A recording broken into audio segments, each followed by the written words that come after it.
I'm Christine, and this is my journey to convert this into a garden. Welcome to my Garden Odyssey.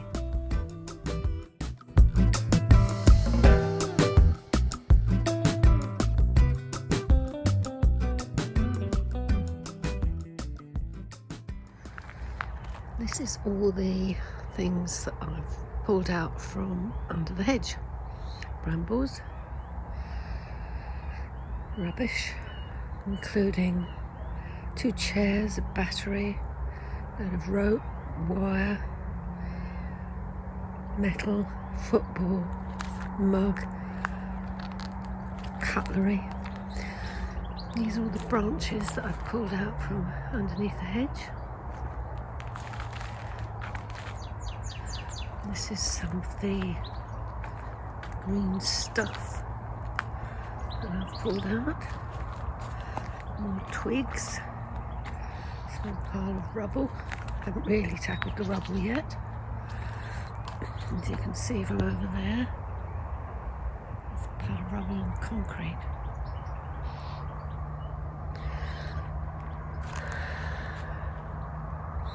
Tree limbs. More branches and wood. Railway sleeper. And this is the last bit here that I need to clear. And there's rubble there as well.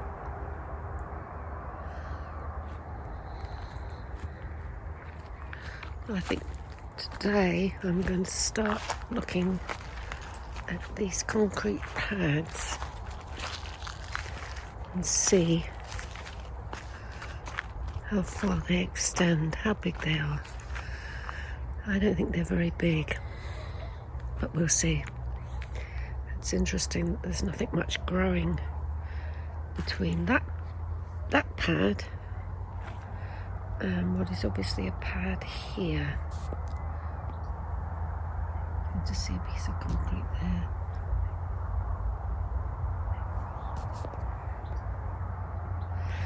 So we'll see.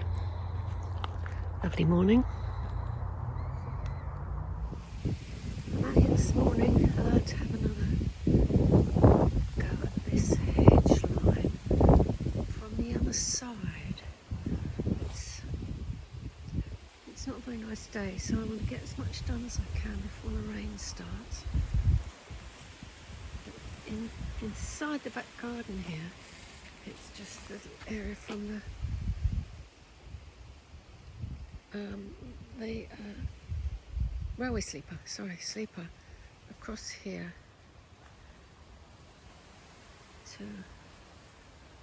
to about there, just underneath the holly. I think that's probably going to have to go because it's dead, but I'm not going to attempt to get rid of that. Now anyway, a load of broken up plaster. Goodness knows what I'll do with that.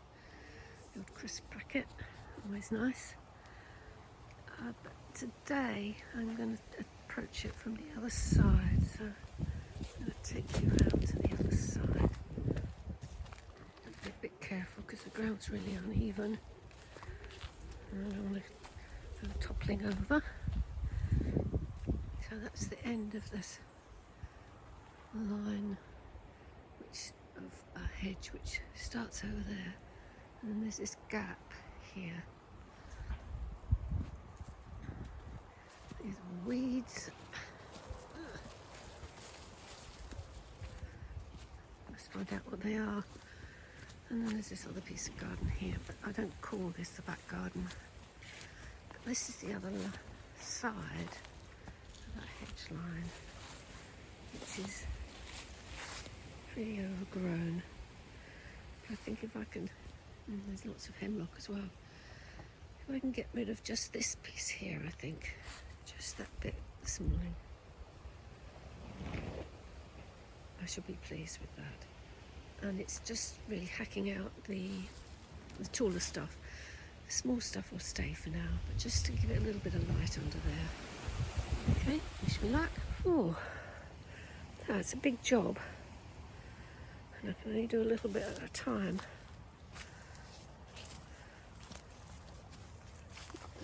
probably looks better over here.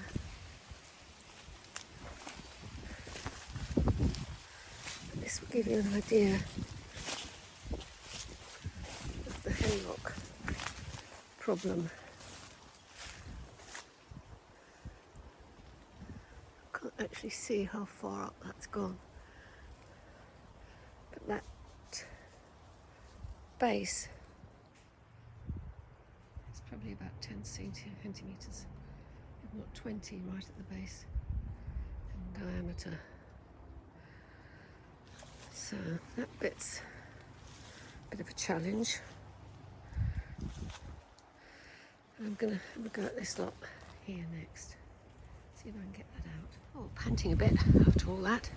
So, cleared quite a lot along this hedge line, which is what I'd aimed for. And a great big piece of metal, rusted metal. Better out than in, as they say. Careful where I tread. And then along this line isn't too bad.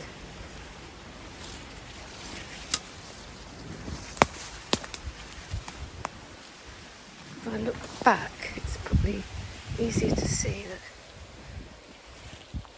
it's actually a hedge line now. You can see the trees the other side. But this is one of the big problems. That's probably about 20 centimetres. And it grows right up there. I don't know how far. And then there's some more next to it. Great big stems. When you get the other side, the corner is nice and clear. So I've got this bit here to do. Two big hemlock. There's one in there. See, you can tell the stems are very distinctive. There's nettles at the base.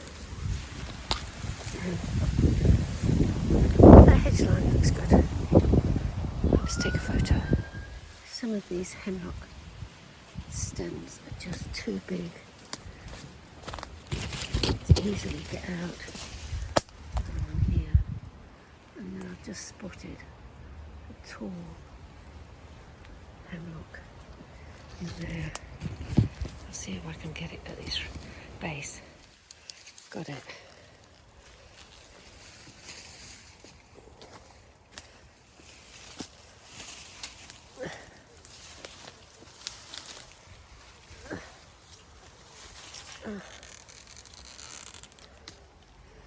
Oh, I have to wear gloves and be very careful because it's very poisonous.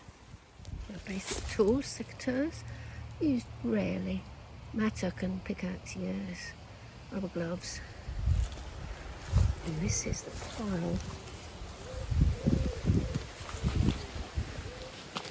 I've hacked down today. These are all the branches I've pulled out over the hedge so far. There's all bits of concrete.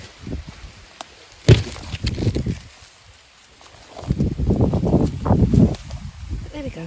Decided to cut back some of the branches and the tops of the hemlock. Just leave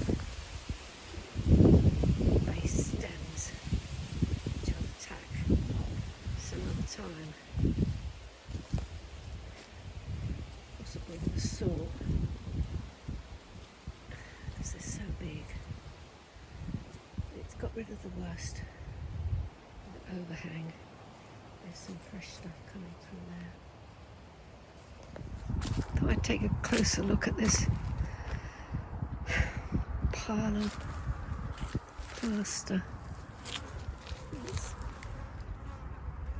got some horrible stuff in there. What's worse is it's loads of glass. It's really difficult to know what to do with that. I think I'm just going to have to pile it up, put it in a bucket, along with all these pieces of chipboard that are rotten. Oh God, that's a big job. Perhaps I'll stick to the nettles and thistles for now. But the arboricultural guy did say it's okay to not have so many ivy trees, so I might take some of that down as well. Oh, you can see through the hedge here, and you can see some cardboard where I've laid down cardboard over the top of the hemlock root or base, to see if I can get it to die. And I've just spotted a piece of glass over there. Okay, glass picking up time. Well, it may not look as though I've done very much, but it's quite tiring. What I need to do is get the rake out these bits of log, and pull out all the plastic and bits of foam and bricks, and then there's all this glass. Keep finding loads of glass. The only good thing about this pile here, along here, is it's very soft, rotting chipboard, I guess, which means it's actually quite easy to pull stuff out. So it might not look as though I've taken much out, but that's the pile. I mean, that doesn't look that big, does it? Anyway, it seemed like a lot of work. So I think tomorrow is starting with the rake, and then perhaps a strimmer to strim down these. I see sycamore seedlings. Being careful not to damage those irises there. Still some hemlock around. There's some hemlock there. And this is the pile of rubble that's coming out. And sticks. I must get those sticks over to the pile on the other side of the garden, which is over there. So that pile of sticks, branches. And what's happening there? They're all on the move. It's a nice evening. So getting there. Definitely getting there.